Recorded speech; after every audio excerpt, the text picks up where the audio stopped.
नमस्कार दोस्तों, आपका अपना चैनल हिंदी जंक्शन पर मैं परवेश कुमार सिन्हा स्वागत करता हूं, अभिनंदन करता हूं। दोस्तों, आप लोगों के लिए एक और महत्वपूर्ण प्रैक्टिस सेट लेकर उपस्थित हुआ हूं। तो ये वीडियो जो है काफ़ी महत्वपूर्ण होने वाला है, क्योंकि इसमें हम लोग प्रैक्टिस सेट को देखने वाले हैं जो बीपीएससी ट्री में पूछा जाने की संभावना है। अगर आप नए हैं तो चैनल को सब्सक्राइब करके बेल आइकन को दबा दें ताकि मेरे आने वाला वीडियो का नोटिफिकेशन आपको मिलता रहे, और वीडियो को दोस्तों में ज़्यादा से ज़्यादा शेयर करें। दोस्तों, जैसा कि आप सभी को पता है कि हम लोग बीपीएससी 4.0 हिंदी विषय की तैयारी कर रहे हैं, तो उसी से संबंधित एक और महत्वपूर्ण प्रैक्टिस सेट लेकर उपस्थित हुआ हूं। आप लोग वीडियो के अंत तक बने रहिएगा और ये 80 प्रश्न में कितना सही होता है कमेंट करके बताइएगा, ताकि हम समझ सके कि आपकी तैयारी कैसी चल रही है। तो चलिए, आज के प्रैक्टिस सेट कैमा है, देखते हैं कौन सा प्रैक्टिस सेट आज हम करने वाले हैं। तो चलिए देखते हैं। तो देखिए, हम लोग आज अभ्यास सेट 26 करने वाले हैं, यानी प्रैक्टिस सेट 26 है। 1 से लेकर 25 तक करवा दिया गया है प्रैक्टिस सेट। अगर आप नहीं देखे हैं तो वीडियो के डिस्क्रिप्शन में प्लेलिस्ट का जो लिंक है लगाया हुआ है, आप वहां से देख सकते हैं। साथ ही साथ लेक्चर जो हुए हैं अभी तक उसका भी लिंक है, तो वहाँ से क्लास भी देख सकते हैं। अगर आप बीपीएससी ट्री 4.0 टीजीटी पीजीटी यानी 6 से 12 तक हिंदी विषय के किसी भी वर्ग के आप तैयारी कर रहे हैं तो ये वीडियो आपके लिए महत्वपूर्ण होने जा रहा है, क्योंकि इसमें हम लोग 40 साहित्य के और 40 हिंदी व्याकरण के प्रश्न को देखने वाले हैं। जैसा कि आप सभी को पता है कि बीपीएससी कोई सिलेबस नहीं जारी करता है, तो कोई भी वर्ग में कहीं से भी प्रश्न पूछने के लिए स्वतंत्र है। तो आपको अच्छे से एक एक टॉपिक यानी प्रत्येक टॉपिक को देखना होगा। उसी को ध्यान में रखते हुए ये प्रैक्टिस सेट बनाया गया है, यानी आपके स्तर को ध्यान में पूरा रखा गया है। आपका जो तैयारी है जूनियर टीजीटी से लेकर यूजीसी नेट लेवल पे की जा रही है, ताकि कितना हो सरल या कितना हो कठिन प्रश्न देगा तो आप प्रश्नों को अच्छे से बना करके अपने लक्ष्य को प्राप्त कर सकते हैं। हिंदी जंक्शन के माध्यम से टीआरई 2 और 3 में लगभग 4000 प्लस बच्चों ने अपने लक्ष्य को प्राप्त किया है। आगे आप भी अपने लक्ष्य को प्राप्त कर सकते हैं। हिंदी जंक्शन चैनल आपके लिए सदैव तत्पर है। मेरे मार्गदर्शन में आप अपने लक्ष्य को प्राप्त कीजिए। अगर आप बीपीएससी ट्री 4.0 हिंदी विषय का नोट्स और प्रैक्टिस सेट प्रीवियस सेट पाना चाहते हैं तो हमारे नंबर 72 61 81 5307 पे किसी भी माध्यम से फ़ोन पे, पेटीएम या गूगल पे आप 249 रुपया पेमेंट करके इस नंबर पे स्क्रीनशॉट इसी नंबर पे हमें व्हाट्सएप कर दीजिए, तो हम इधर से आपको जो है notes, previous set, practice set आपको पीडीएफ भेज देंगे। स्टेट के लिए इसी नंबर पे 199 रुपया पेमेंट करके नोट्स जो है प्राप्त कर सकते हैं। तो इन सारे चीज़ों से जुड़ करके अपनी तैयारी को बेहतर कर सकते हैं। तो चलिए, बिना देर करते हुए आज के प्रश्नों को देखते हैं और प्रैक्टिस सेट को पूरा करते हैं। तो चलिए चलते हैं। आप देख पा रहे हैं अभ्यास सेट 26 है, ये नहीं, ये 26वां अभ्यास सेट है। इससे पहले 1 से 25 तक 25 अभ्यास सेट करवाया जा चुका है। अगर आप नहीं देखें तो वीडियो के डिस्क्रिप्शन में लिंक दिया हुआ है, वहाँ से देख सकते हैं। तो ये प्रैक्टिस सेट 26वां है। इसका पहला प्रश्न आप लोगों के सामने है, इसका आप लोग जवाब दीजिए। इसी प्रकार से 5 विकल्प वहाँ रहेंगे। जो चौथा विकल्प है और 5वां विकल्प है, ज़्यादा जो है आपको डिस्टर्ब करने वाले होते हैं, डिस्ट्रैक्टर होते हैं, तो इससे बचना है और अपने जो है सटीकता का प्रमाण देना है और अपने लक्ष्य को प्राप्त करना है। तो देखिए, पहला प्रश्न है, किस समीक्षक ने विद्यापति की पदावली को जीव और परमात्मा के संबंध का रूपक माना है? पिछले सेट में भी आया हुआ प्रश्न है। तो आपको बताना है वे कौन से समीक्षक हैं जो ऐसा मानते हैं, यानी जीव और परमात्मा के संबंध का रूपक मानते हैं विद्यापति की पदावली को। तो वे जो रचनाकार हैं आपको पता होनी चाहिए, आनंद कुमार स्वामी जी हैं, यानी विकल्प ख इसका सही आंसर हो जाएगा। अब देखिए, विद्यापति के बारे में रामचंद्र शुक्ल भी ने लिखे हैं, आध्यात्मिक रंग के चश्मे आजकल बहुत सस्ते हो गए हैं। तो कहीं ना कहीं कथन जो रहता है या जिसके बारे में कोई लिखते जो प्रसिद्ध है उसे पूछा जाता है, इसलिए टीआरई 1 में ज़्यादा देखने को मिला था, तो इसलिए मैंने इसमें समाहित किया है ताकि जो है 4 में भी पूछे तो कहीं से दिक्कत ना हो। और अगर यूजीसी नेट या ईएमआरएस या केवीएस का तैयारी अगर कर रहे हैं तो इसी प्रकार से प्रश्न ज़्यादा उसमें पूछा हुआ रहता है, आप देख सकते हैं, प्रीवियस सेट उठाकर देख सकते हैं।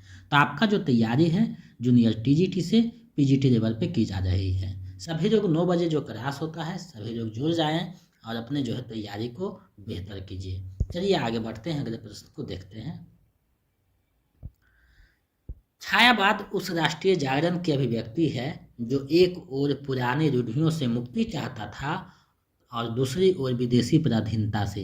उपयुक्त विचार किसका है? यानी ये जो विचार यहाँ दिया गया है वो किसका विचार है आपको बताना है। तो ये जो विचार दिया गया है ये डॉक्टर नामवर सिंह के द्वारा दिया गया है, यानी विकल्प क इसका सही आंसर हो जाएगा। डॉक्टर नामवर सिंह ने ऐसी बात जो है लिखते हैं छायावाद के संबंध में, तो इसका सही आंसर विकल्प क हो जाएगा। आगे बढ़ते हैं। प्रकाशन वर्ष के अनुसार प्रसाद के काव्यों का सही अनुक्रम में सजाइए। यानी प्रकाशन की दृष्टि से आपको सजाना है कब किसका प्रकाशन हुआ था, तो प्रकाशन की दृष्टि से आपको सजाना है। तो इसके लिए आपको कब किसका प्रकाशन हुआ याद रखना जरूरी है। तो अगर छायावाद आप पढ़े होंगे मेरे लेक्चर में तो आपको ध्यान में आ रहा होगा, क्योंकि वहाँ सभी का प्रकाशन वर्ष बहुत अच्छे तरीके से बताया हुआ है। तो आप अगर देखे होंगे तो आपका सही होगा, क्योंकि जब तक याद नहीं रखिएगा उसको तब तक सही नहीं बन पाएगा। तो देखिए इसका जो सही आंसर हो जाएगा, तो सबसे पहले आपको जो है झरना आएगा, इसका प्रकाशन 18 में होता है। उसके बाद जो है आंसू आता है, तो आंसू का जो प्रकाशन वर्ष है वो 1924-25 देता है, ध्यान में रखिएगा। अजहर का 1934 देता है और कमायनी का 1935 देता है। कहीं कहीं 36 भी दिया हुआ है कमायनी का, तो 36 नहीं, ऑथेंटिक जो है 35 ही है। तो इस प्रकार से अगर आप सजाइएगा तो आपको पता चल रहा होगा विकल्प ख इसका सही आ जाएगा। यानी सबसे पहले झरना आएगा, उसके बाद आंसू आएगा, उसके बाद अजहर आएगा, उसके बाद कामायनी आएगा। तो ये आपको दिमाग में रखना है, छायावादी रचना है ये सब। तो विकल्प ख इसका सही आंसर हो जाएगा। आगे बढ़ते हैं। गोरखवाणी के संपादक कौन हैं? यानी बाबा गोरखनाथ की जो रचना था उसको गोरखवाणी के नाम से जो संपादन किए हैं उसके संपादक कौन थे आपको बताना है। तो देखिए गोरखवाणी के जो संपादन किए हैं वो पीतम्बर दत्त भरद्वाज जी ने किया है, यानी विकल्प ग सही हो जाएगा। और ये जो पीएचडी किए थे तो श्याम सुंदर दास के अंडर में पीएचडी किए थे, यानी हिंदी साहित्य में प्रथम पीएचडी करने वाले पीतम्बर दत्त भरद्वाज जी हुए हैं। तो ये दिमाग में रखना है, पूछा तो नहीं जाएगा लेकिन ध्यान में रखना है क्योंकि हिंदी के विद्यार्थी हैं। तो विकल्प ग इसका सही आंसर हो जाएगा। आगे बढ़ते हैं। निम्नलिखित में अभिव्यंजनावाद के प्रवर्तक कौन हैं? यानी आपको बताना है इनमें से अभिव्यंजनावाद के जो प्रवर्तक हैं वो कौन हैं। तो अभिव्यंजनावाद के जो प्रवर्तक हैं वो क्रोचे हैं, विकल्प ख सही हो जाएगा।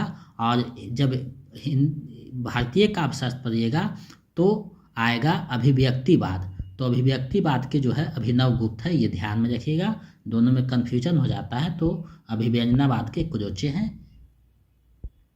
आगे बढ़ते हैं। निम्नलिखित पत्रिकाओं को उनके संपादकों के साथ सुमेलित कीजिए। यानी ये जो पत्रिका है और उनके संपादक कौन हुए उसको आपको क्या है सुमेलित करना है, कौन से पत्रिका किसका है। तो देखिए हिंदी का जो प्रथम पत्रिका है उदंत मार्तन है, तो इसके जो है संपादक जुगर किशोर हैं, तो इसका ये हो जाएगा। इसका 1826 में निकला था, ध्यान में रखना है, कलकत्ता से। उसके बाद आएगा प्रजा हितैषी, तो प्रजा हितैषी राजा लक्ष्मण सिंह का है। उसके बाद आएगा बनारस अखबार, तो बनारस अखबार जो है राजा शिव प्रसाद सिंह का है। और बारबोधनी जो है भारतेंदु हरिश्चंद्र का है। बारबोधनी जो है महिला को समर्पित पत्रिका है, यानी महिलाओं का स्पेशल पत्रिका था, तो ये भी दिमाग में रखना है। तो देख रहे हैं विकल्प ग इसका सही आंसर हो जा रहा है, यानी क का दूसरा, ख का पहला, ग का चौथा, घ का तीसरा। तो इसका सही आंसर जो है विकल्प ग हो जाएगा।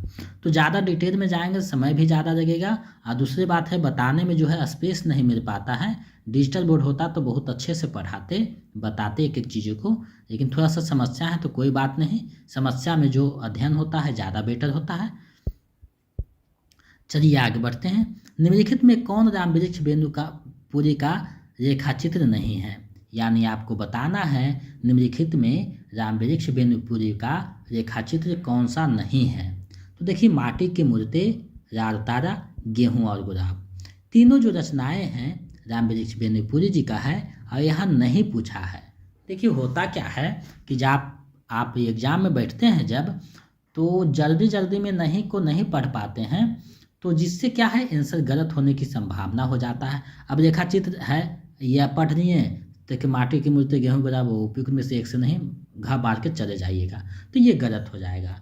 कोई भी एग्जाम में आप बैठिए तो सबसे पहले वहाँ देखिए प्रश्न क्या कह रहा है, उसके बाद उसको समझ करके बनाना है।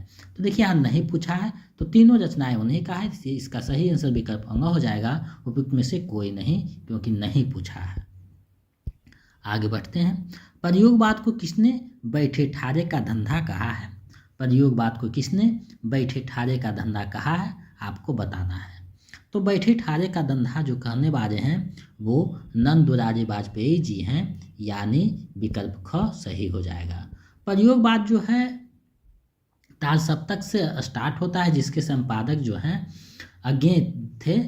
तो अज्ञे ने सफाई दिया है कि प्रयोगवाद के जो कवि हैं राहों के अन्वेषी हैं, लेकिन उसी को जो है नंद दुलारी वाजपेयी बैठे ठारे का धंधा कह करके संबोधित किया है, व्यंग किया है और सब जो है आलोचना की है। तो विकल्प ख इसका सही आंसर हो जाएगा। चलिए आगे बढ़ते हैं। संस्मरण और श्रद्धांजलियाँ किसकी रचना है? संस्मरण और श्रद्धांजलियाँ किसकी रचना है, आपको बताना है। तो संस्मरण और श्रद्धांजलियाँ जो रचना है वो रामधारी सिंह दिनकर की रचना है। ये जो प्रश्न है झारखंड पीजीटी में पूछा हुआ प्रश्न है, संस्मरण और श्रद्धांजलियाँ किसकी रचना है, तो रामधारी सिंह दिनकर की रचना है। विकल्प ख इसका सही आंसर हो जाएगा। ये प्रश्न झारखंड पीजीटी में पूछा गया था। चलिए आगे बढ़ते हैं। एक बूंद सहसा उछले यात्रा वृतांत किसका है? एक बूंद सहसा उछले यात्रा वृतांत किसका है, आपको बताना है। तो देखिए एक बूंद सहसा उछले जो यात्रा वृतांत है अज्ञे का यात्रा वृतांत है। विकल्प ग इसका सही आंसर हो जाएगा। ये यात्रा वृतांत अज्ञे का है, तो विकल्प ग इसका सही आंसर होगा। आगे बढ़ते हैं। हिंदी साहित्य के किस वाद पर मार्क्सवाद का प्रभाव है? यानी आपको बताना है कि हिंदी साहित्य के वे कौन सा वाद हैं जिसमें मार्क्सवाद का प्रभाव पड़ा है। तो देखिए मार्क्सवाद का जो प्रभाव पड़ा है वो प्रगतिवाद पे पड़ा है, यानी 1936 के बाद जो रचनाएं लिखी गई थी उस पर मार्क्सवाद का प्रभाव है। यानी शोषित जो वर्ग है उसको जो है सामने, यानी यथार्थ को सामने लाने का प्रयास किया, और मार्क्सवाद यही बताता है। तो विकल्प ग इसका सही आंसर हो जाएगा। आगे बढ़ते हैं, देखते हैं अगले प्रश्न को। योग्यता 1/4 व्यक्तित्व का निर्माण करती है, शेष पूर्ति प्रतिष्ठा द्वारा होती है। उपयुक्त संवाद आषाढ़ का एक दिन नाटक में किसका है? यानी ये जो संवाद आया है आषाढ़ का एक दिन नाटक है, तो उसमें ये संवाद किसका है, आपको बताना है। तो ये जो संवाद है निक्षेप का संवाद है। विकल्प ख सही हो जाएगा। आषाढ़ का एक दिन जो प्रकाशन वर्ष है 1958 है, और इसके रचनाकार मोहन राकेश हैं। मोहन राकेश हैं, तो ये ध्यान में रखिएगा। इसका नायक जो है कालिदास है और नायिका मलिका है। इसकी माँ जो है अंबिका है। तो बहुत बेहतरीन नाटक है, आप उसको पढ़ सकते हैं। तो इसका सही आंसर विकल्प ख हो जाएगा। आगे बढ़ते हैं। किसी संबंध से बचने के लिए अभाव जितना बड़ा कारण होता है, अभाव की पूर्ति उससे बड़ा कारण बन जाती है। उपयुक्त कथन किस नाटक से ली गई है? यानी ये जो कथन है वो किस नाटक से दी गई है आपको बताना है। यानी किसी संबंध से बचने के लिए अभाव जितना बड़ा कारण होता है, अभाव की पूर्ति उससे बड़ा कारण बन जाती है। उपयुक्त कथन किस नाटक से दी गई है?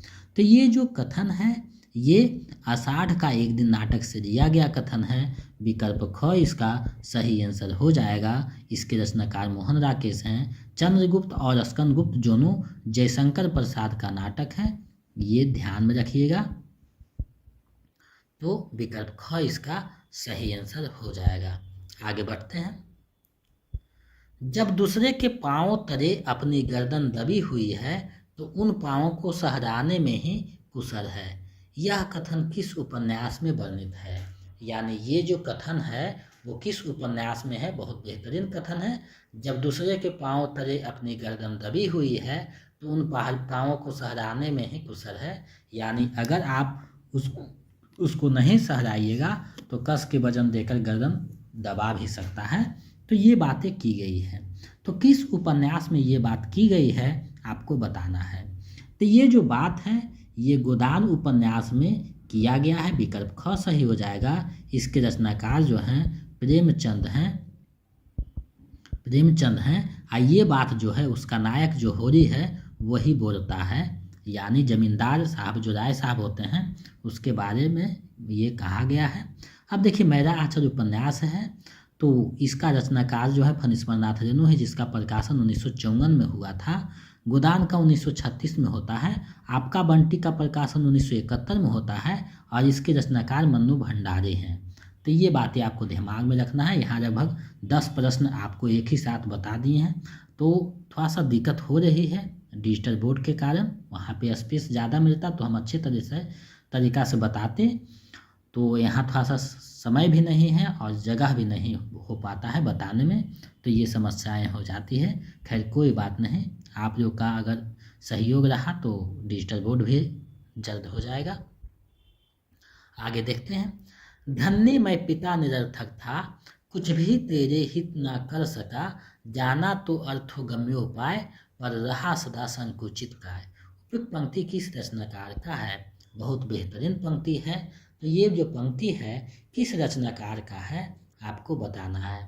तो ये जो पंक्ति है सूर्यकांत त्रिपाठी निराला जी का है। विकल्प ग सही हो जाएगा। और ये सरोज स्मृति नाम से एक जो है कविता लिखे हैं, शोक गीत सरोज स्मृति, उसी से लिखा गया है, जिसका प्रकाशन 1936 में होता है।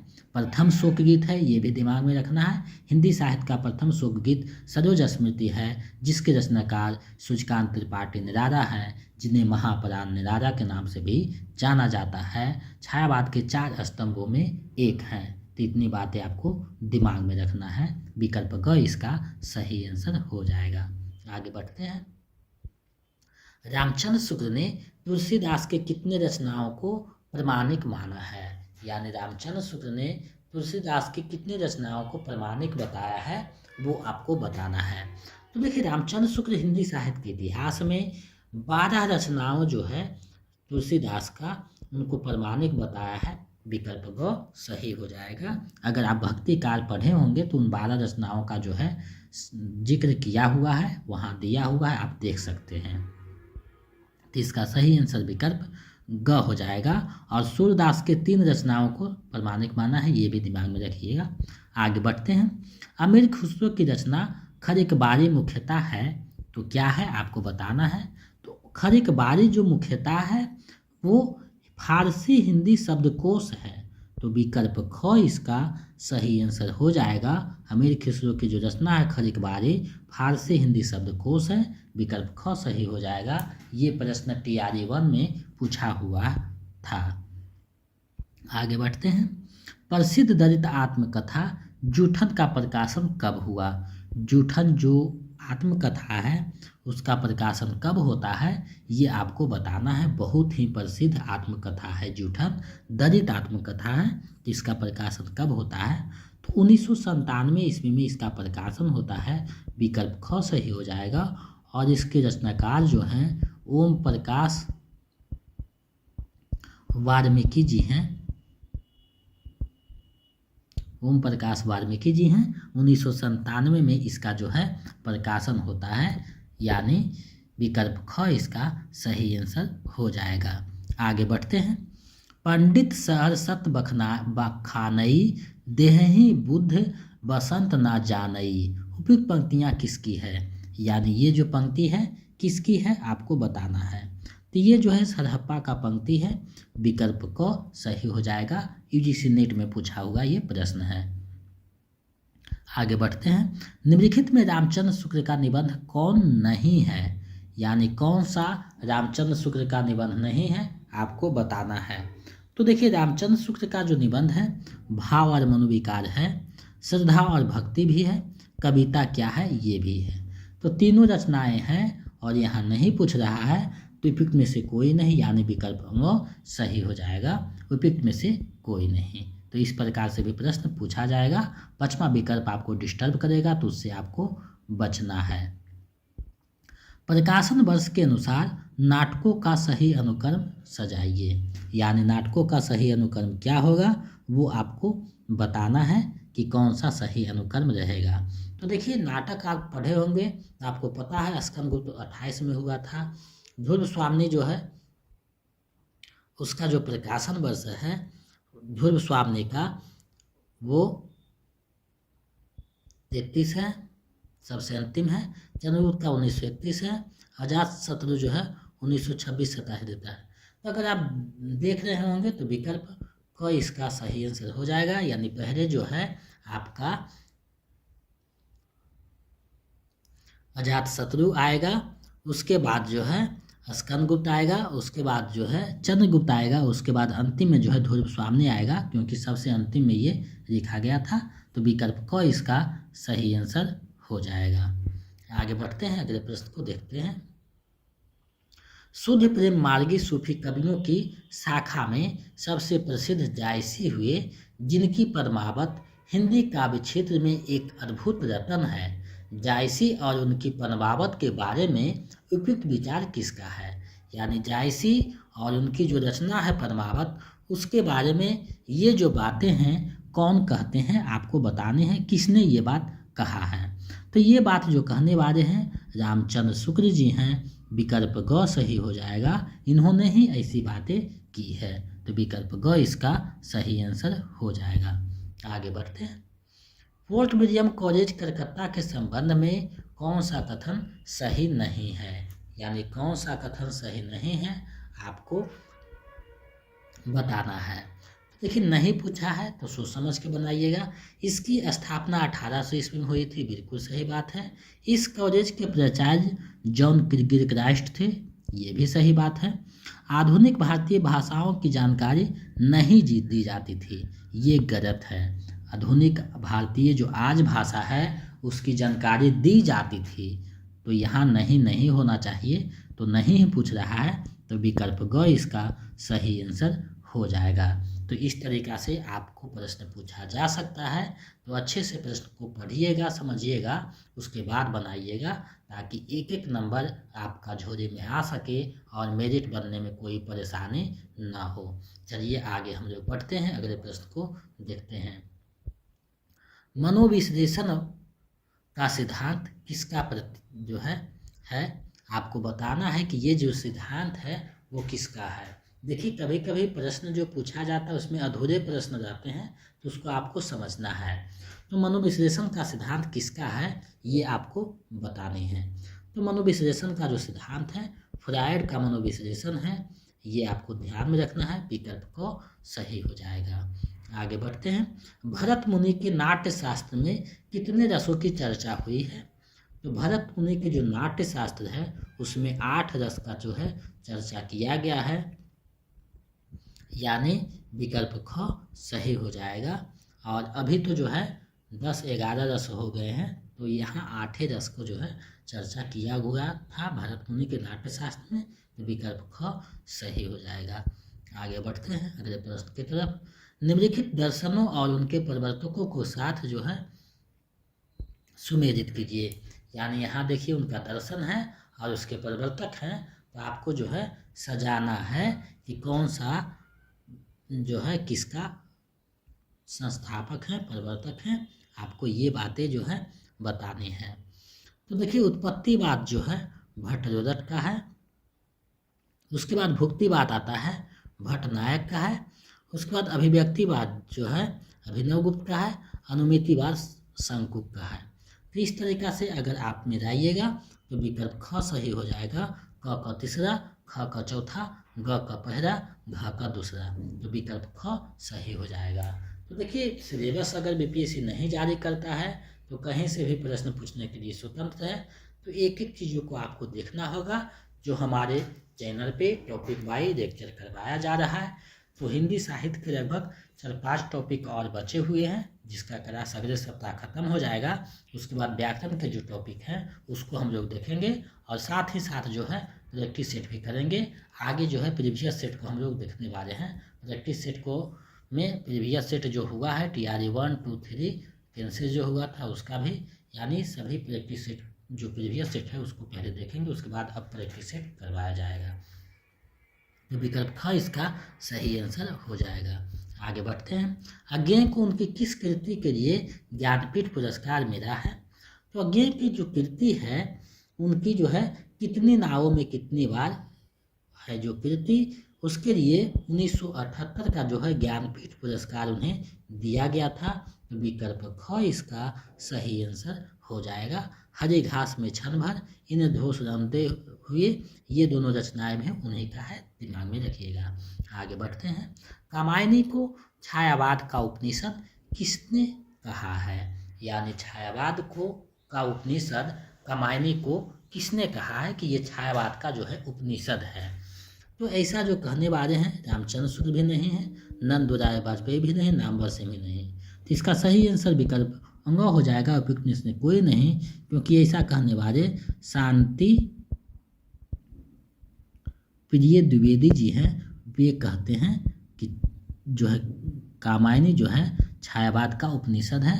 तो शांति प्रिय द्विवेदी ऐसे बात कहे हैं जो विकल्प में नहीं है। तो इसका सही आंसर विकल्प अंग हो जाएगा। उपयुक्त में से कोई नहीं, क्योंकि यही हैं जो ऐसा बात बोले हैं। चलिए आगे बढ़ते हैं। महादेवी वर्मा की रचनाओं का अनुक्रम है। तो देखिए महादेवी वर्मा के बारे में अगर छायावाद पढ़े होंगे तो आप उनकी रचनाओं को भी देखे होंगे। तो आपको पता होना चाहिए कि इनकी जो रचना है निहार, निर्जा, सान्निध्य, दीपशिखा, ये जो है सही क्रमवाई है। तो निहार का जो प्रकाशन वर्ष है 1930 है, निर्जा का जो है 34 है, उसके बाद सान्निध्य है 36 में और दीपशिखा है 1942 में। तो ये जो है सही क्रम है। तो विकल्प ग इसका सही आंसर हो जाएगा। आगे बढ़ते हैं। बिहार की मैथिली भाषा को संविधान के 8वीं अनुसूची में कब शामिल किया गया? तो देखिए बिहार की जो भाषा है मैथिली भाषा, उसको 2003 में जो है शामिल किया गया है 8वीं अनुसूची में। तो विकल्प ग जो है सही हो जाएगा। आगे बढ़ते हैं। एक चीज़ ध्यान में रखिएगा कि 8वीं अनुसूची में कुल 22 भाषाओं को जो है शामिल किया गया है। तो ये भी दिमाग में रखिएगा, यानी कि 8वीं अनुसूची में अब तक कुल 22 भाषाओं को सम्मिलित किया गया है, जिसमें मैथिली भाषा को 2003 में शामिल किया गया है। चलिए आगे बढ़ते हैं। हिंदी साहित्य में मानसरवाद का प्रवर्तक किसे माना जाता है? यानी हिंदी साहित्य में मानसरवाद जो आया तो उसका प्रवर्तक किसे माना जाता है? तो रामेश्वर शुक्ल अंचल जो है उसे जो है मानसरवाद का प्रवर्तक माना जाता है, और हरिवंश राय बच्चन को हारावाद जो है उसका प्रवर्तक माना जाता है। ये दिमाग में रखिएगा। तो इसका जो सही आंसर है विकल्प क हो जाएगा। तो इस तरीका से भी प्रश्न पूछा जा सकता है। तो एक एक चीज़ को आपको जो है ध्यान में रख करके हम प्रैक्टिस सेट को बना रहे हैं, ताकि कहीं से भी कोई कमी ना रहे। आगे बढ़ते हैं। अगला प्रश्न है, मैंने भावना में एक भावना का वर्णन किया है। मेरे लिए मेरे लिए वह संबंध सब संबंधों से बड़ा है। मैं वास्तव में अपनी भावना से प्रेम करती हूँ, जो पवित्र है, कोमल है, अनस्वर है। उपयुक्त जो संवाद है, आषाढ़ का एक दिन में किसका है, यानी आषाढ़ के एक दिन नाटक में ये जो संवाद है किसका संवाद है आपको बताना है। तो ये जो है आषाढ़ का एक दिन की जो नायिका है मरिका, उसी का संवाद है। विकल्प ग जो है सही हो जाता है इसका। क्योंकि होता क्या है नाटक में कि जब माँ गुस्सा होती है अंबिका कालिदास से, जब आषाढ़ के एक दिन में प्यार करता है, बारिश में भीगता है, तो उसी में जब कोसती है माँ तो वही उसको सफाई देते हुए ये बात कहा गया है। तो विकल्प ग इसका सही आंसर हो जाएगा। आगे बढ़ते हैं। अधिकार सुख कितना मादक और सारहीन है, अपने को विनयमक और कर्ता समझने की बर्बरती स्पृहा उसे बेगार कराती है। उपयुक्त कथन किस नाटक से दी गई है, यानी ये जो कथन है वो किस नाटक से दिया गया है आपको बताना है। तो ये जो बातें की गई है वो स्कंदगुप्त नाटक में की गई है, यानी विकल्प ग इसका सही आंसर हो जाएगा, जो जयशंकर प्रसाद का बेहतरीन ही नाटक है। 1928 में इसका प्रकाशन हुआ था। चंद्रगुप्त का जो है 1931 है। आषाढ़ का एक दिन 1958 में प्रकाशित हुआ था। तो ये ध्यान में रखना है। आगे बढ़ते हैं। औरत को भगवान सब कुछ दे, रूप ना दे, नहीं वह काबू में नहीं रहती। ये बात जो है कथन किस उपन्यास में वर्णित है। औरत को भगवान सब कुछ दे, रूप ना दे, नहीं तो वह काबू में नहीं रहती। यह कथन किस उपन्यास में वर्णित है।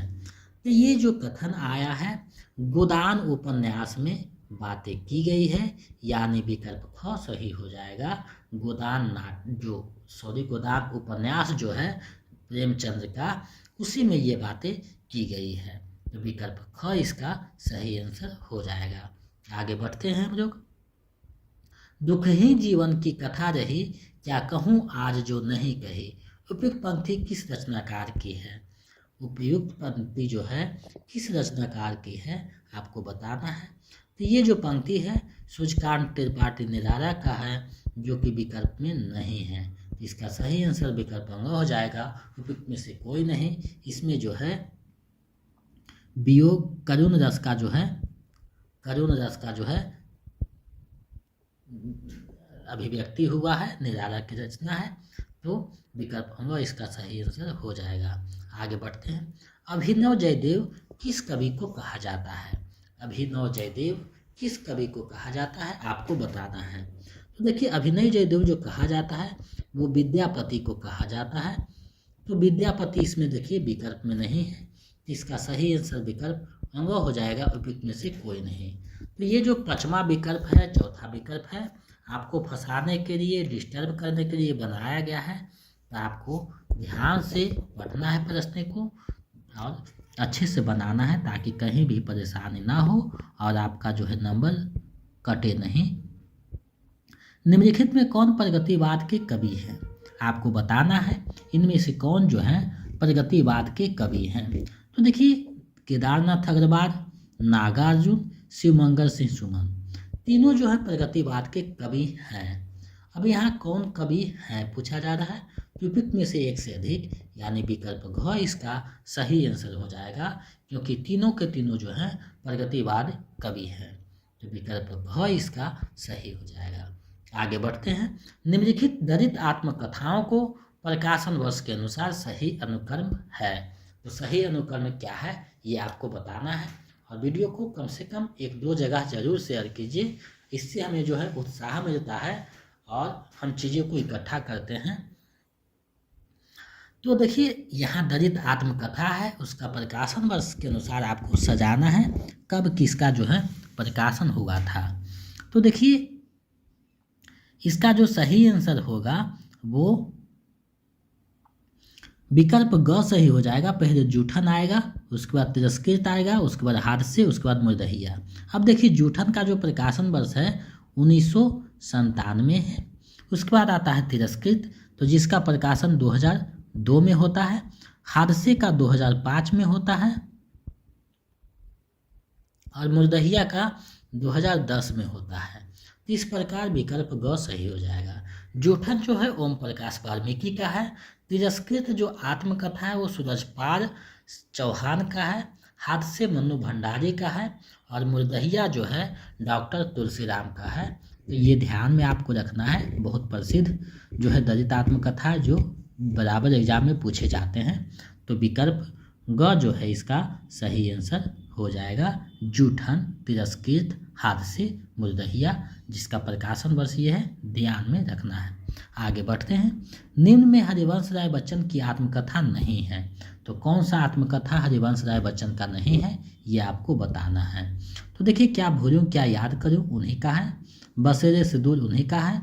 नीर का निर्माण उन्हीं का है। तो इसका नहीं पूछ रहा है, तो पिक में से कोई नहीं हो जाएगा विकल्प ग। एक और उनका आत्मकथा है जिसका नाम है 10 द्वार से सोपान तक। 10 द्वार से सोपान तक, सोपान तक। तो 10 द्वार से सोपान तक यानी 4 भागों में इनका जो आत्मकथा है प्रकाशित है। तो 3 यहाँ लिखा हुआ, एक है 10 द्वार से सोपान तक। तो ये सही हो जाएगा, विकल्प ग इसका सही आंसर हो जाएगा। आगे बढ़ते हैं। निम्नलिखित में हजारी प्रसाद द्विवेदी की निबंध संग्रह कौन है। हजारी प्रसाद द्विवेदी का निबंध संग्रह कौन सा है, आपको बताना है। तो हजारी प्रसाद द्विवेदी का जो की जगह का होगा, हजारी प्रसाद द्विवेदी का निबंध संग्रह कौन सा है, आपको बताना है। तो देखिए, विचार प्रवाह, विचार और वितर्क, आलोक पर्व, तीनों जो है उन्हीं का निबंध संग्रह है। इसका सही आंसर विकल्प घ हो जाएगा। उपयुक्त में से एक से अधिक। नाखून क्यों बढ़ते हैं, अशोक के फूल, शीरीष के फूल, ये सब इनके जो है बहुत प्रसिद्ध निबंध भी हैं। तो ये ध्यान में रखना है। तो हिंदी साहित्य के जो 40 प्रश्न थे उसको हम लोगों ने देखा। अब जो है व्याकरण के प्रश्न हैं उसको हम लोग देखते हैं। तो चलिए आगे बढ़ते हैं। शुद्ध शब्द है। अब देखिए, यहाँ शुद्ध शब्द कौन है, आपको बताना है। तो देखिए, शुद्ध शब्द जो है अनधिकार, इस प्रकार से लिखा जाएगा, यानी विकल्प ख जो है सही हो जाएगा। तो अगर आप हिंदी की तैयारी कर रहे हैं तो एक व्याकरण की पुस्तक होनी चाहिए, क्योंकि शुद्ध शब्द, विपरीतार्थक शब्द, पर्यायवाची शब्द, तत्सम शब्द, देशज, विदेशज, ये सब को सिलेबस में नहीं बांधा जा सकता है। तो आपके पास एक कोई भी प्रकाशन की किताब होनी चाहिए जिससे आप तैयारी अच्छे ढंग से कर सकें। अनुराग में कौन सा उपसर्ग है। अनुराग जो शब्द आया है उसमें कौन सा उपसर्ग है, तो अनु जो राग यानी अनु उपसर्ग आया है इसमें, विकल्प ख सही हो जाएगा। आगे बढ़ते हैं। महान है जो आत्मा का समास है। महान है जो आत्मा, तो इसका कौन सा समास हो जाएगा, तो अभी अभी भाव समास, सॉरी यहाँ जो है कर्मधारय समास हो जाएगा।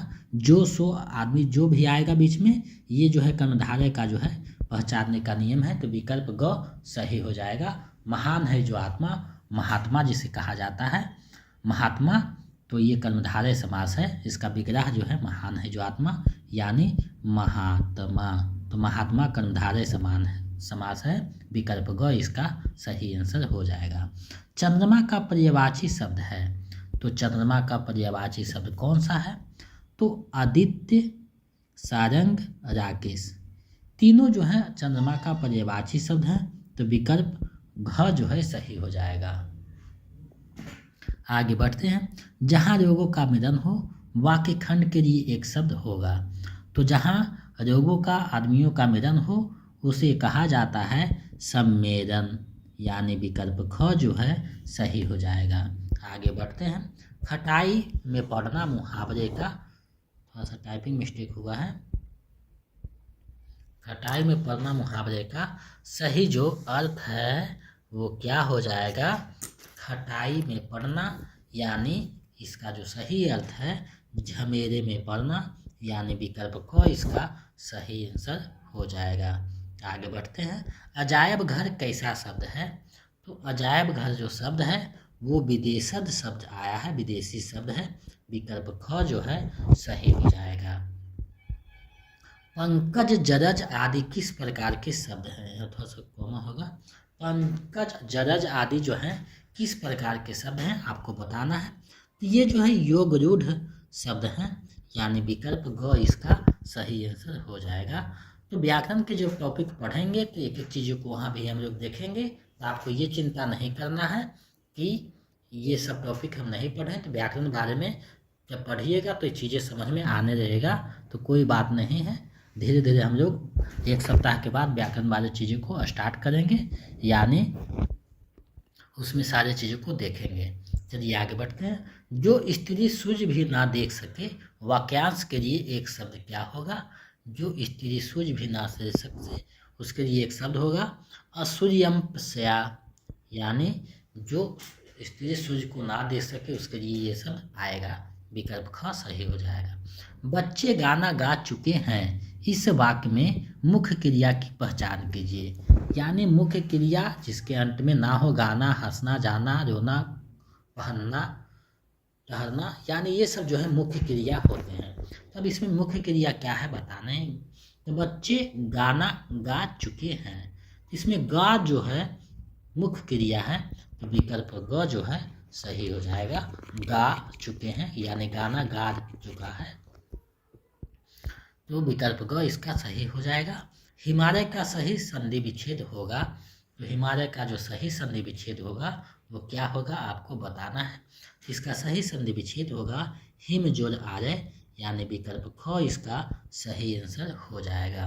आगे बढ़ते हैं। गगन चुंबी, यहाँ थोड़ा सा टाइपिंग मिस्टेक, गगन चुंबी, तो गगन चुंबी का जो सही संधि विच्छेद है वो क्या है आपको बताना। सॉरी, गगन चुंबी में कौन सा समास होगा?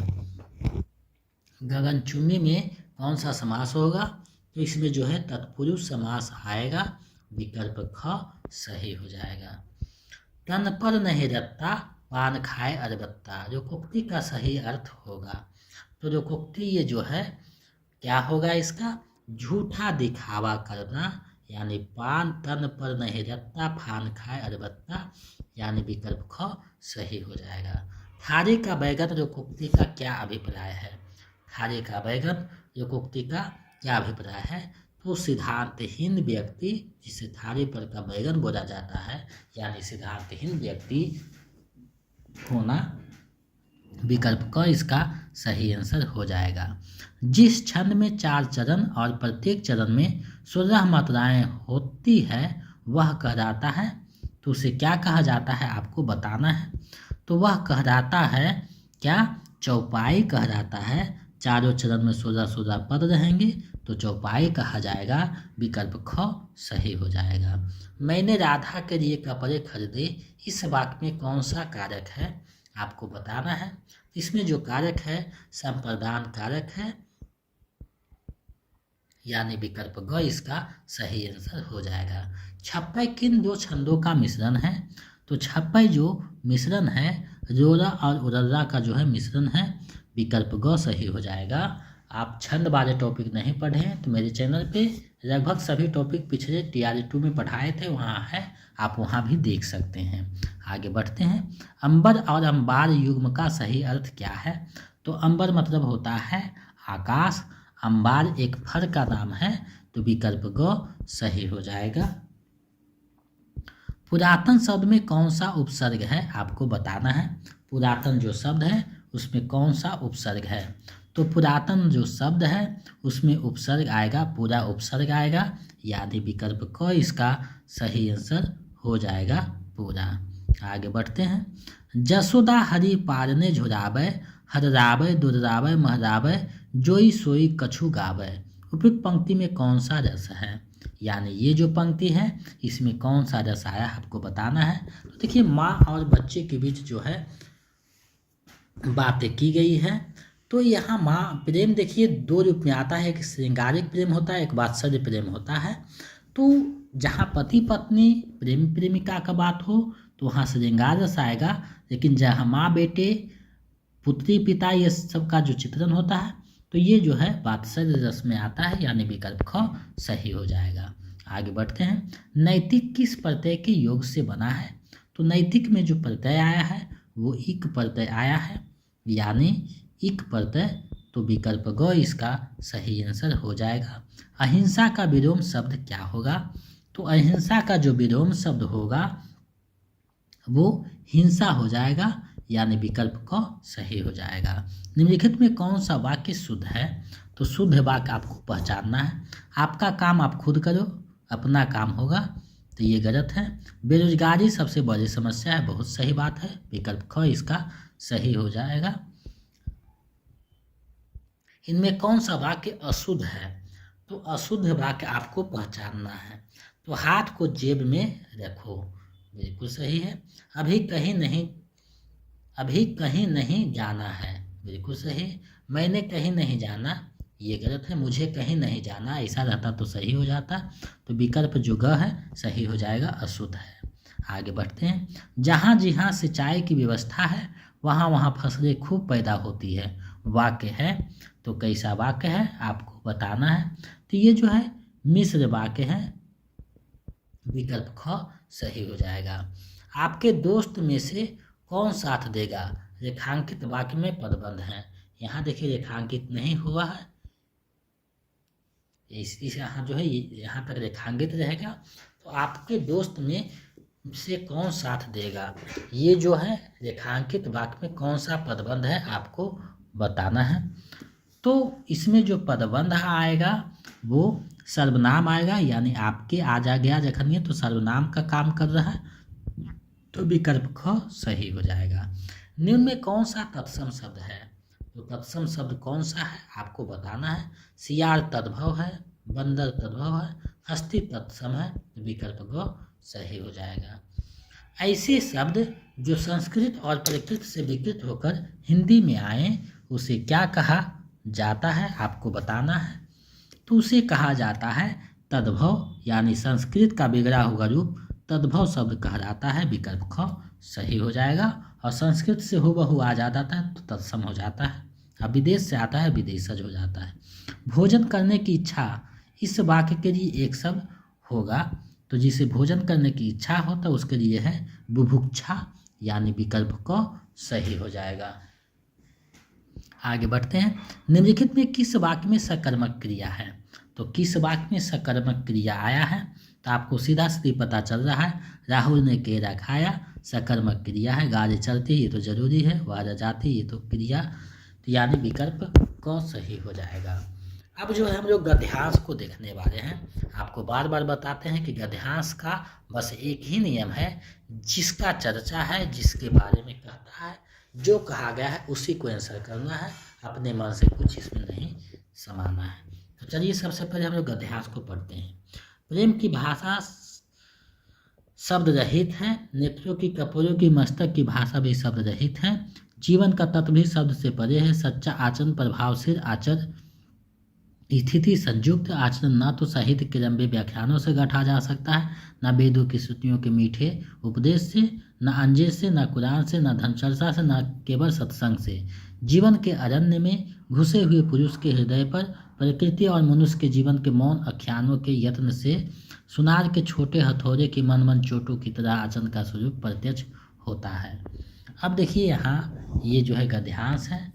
अब इससे संबंधित जो प्रश्न है उसको देखते हैं। तो प्रेम की भाषा है, तो आपको पता है ज्ञान रहित है, अर्थ रहित, ऐसा नहीं, शब्द रहित जो है चर्चा किया गया है, तो विकल्प ग सही हो जाएगा। अपना मन से कुछ नहीं, जो कहता है उसी के अनुसार आपको जवाब देना है। अरण्य का शाब्दिक अर्थ क्या है? तो अरण्य मतलब होता है जंगल, तो इसका शाब्दिक अर्थ ग हो जाएगा, जंगल।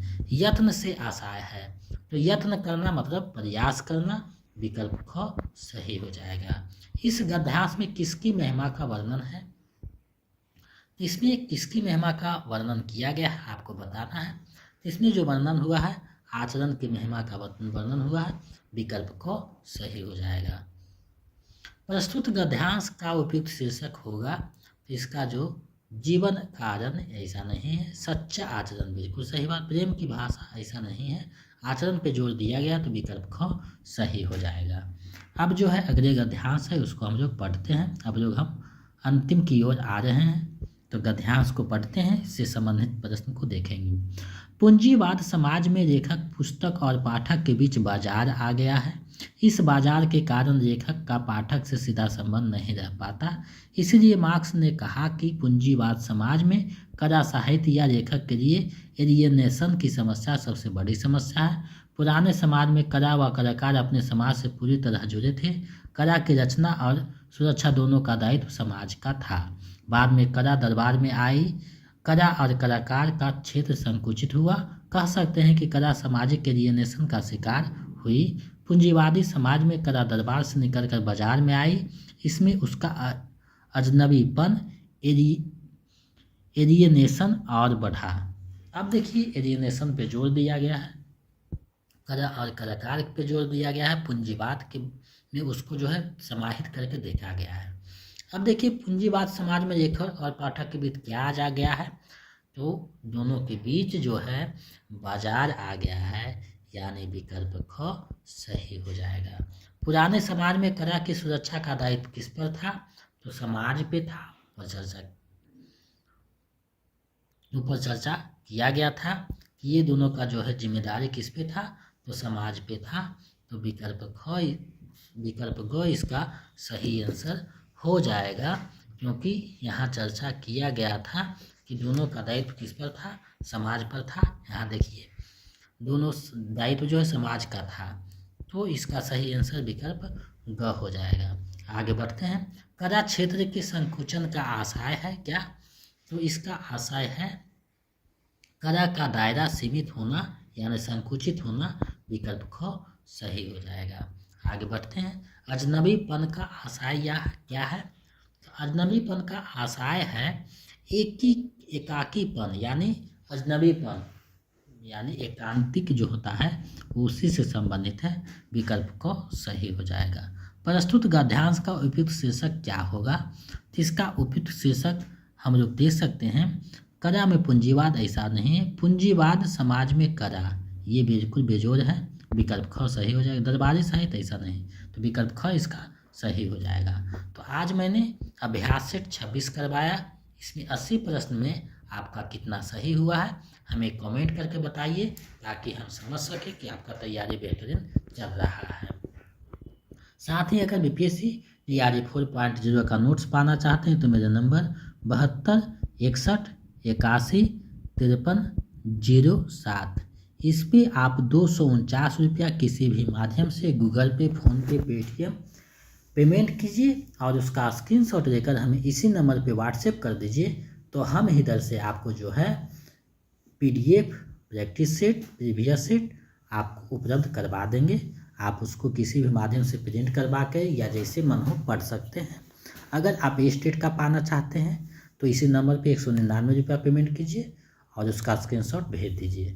तो इन सारी चीज़ों से जुड़ करके अपने तैयारी को बेहतर कर सकते हैं। अगर मेरा नोट्स और प्रैक्टिस सेट आप रखते हैं तो अलग से कोई भी हिंदी के लिए पुस्तक लेने की आवश्यकता नहीं है। साथ ही साथ जो क्वालिफाई पेपर जो 22 नंबर हिंदी पूछा जाता है वो भी आपका क्लियर हो जाएगा। उसके लिए अलग से पढ़ने की आवश्यकता नहीं है। तो इन सारी चीज़ों से जुड़ करके अपनी तैयारी को बेहतर कर सकते हैं। तो हिंदी जंक्शन आपका जो है सहयोग करता है। लगभग TRE 2-3 में 4000+ बच्चों ने इसके माध्यम से सफलता पाया है। आगे आप भी प्राप्त कर सकते हैं। तो हिंदी जंक्शन पे बने रहिए, अपने तैयारी को कीजिए और कोई भी प्रैक्टिस सेट है 2 बार, 3 बार, 4 बार, 5 बार, जितना बार आपको हो सके बनाइए, क्योंकि आप जब जितना बनाइएगा उतना आपका जो है अच्छा साबित होगा तैयारी में। और आपके स्तर के अनुसार प्रैक्टिस सेट यहाँ करवाया गया है। किताबें जो मार्केट में है अगर बनाना चाहते हैं तो भी लेकर के बना सकते हैं, मना नहीं करेंगे। लेकिन खुद सोचिए कि इतना प्रैक्टिस सेट जब हो जाएगा, लगभग 50 हम लोग करेंगे, जिसमें प्रीवियस सेट भी शामिल होगा। तो धीरे धीरे हम लोग करते जाएंगे, आपका तैयारी बेहतर होता चला जाएगा। तो मेरे साथ इतना देर तक बने रहने के लिए बहुत बहुत धन्यवाद। ऐसे ही आप जो है सहयोग करते रहें और आपकी जो सफलता होगा तो मेरे पे निर्भर है। हम अच्छे मार्गदर्शन करेंगे तो आपकी सफलता जो है मिलने की चांस बढ़ जाती है और आपकी सफलता ही हमारी सफलता है। तो आप मेरे साथ बने रहिए, हिंदी जंक्शन चैनल पे अध्ययन करते रहिए, दोस्तों को भी बताइए और जो है तैयारी को बेहतर कीजिए। अगर नए हैं तो चैनल को सब्सक्राइब करके बेल आइकन को दबा दें, ताकि मेरे आने वाला वीडियो का नोटिफिकेशन आपको मिलता रहे। मिलते हैं एक नए वीडियो में। बहुत बहुत धन्यवाद। जय हिंद।